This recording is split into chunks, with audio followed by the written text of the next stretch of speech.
அழிச்சிடலாம்னு நினைச்ச எங்க முடிவ இந்த ஒரு விஷயத்தினால நாங்க மாத்திக்கிட்டோங்க. மறுபடியும் கதண்டு எடுக்க ஒரு பயணங்க. இந்த தடவையும் இடமாற்றம் செய்யறதுக்காக வேற ஒரு முயற்சி எடுத்திருக்குங்க. இப்போலாம் கதண்டுகள் எடுக்கிறத விட இந்த சூட்ட போடுறது தாங்க எங்களுக்கு ரொம்ப கஷ்டமா இருக்கு.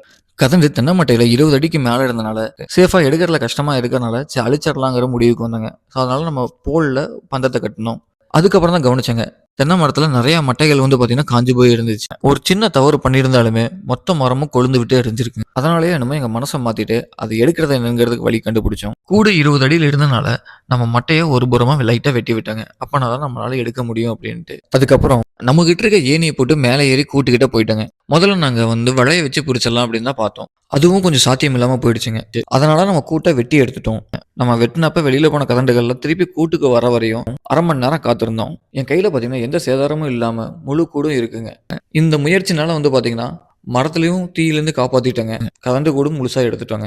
இந்த மாரி பாதுகாப்பா மலந்தின் கதண்டு கூடுலாம் எடுக்கணுமா? ஸ்க்ரீன்ல இருக்க தெரியிற நம்பர கான்டாக்ட் பண்ணுங்க.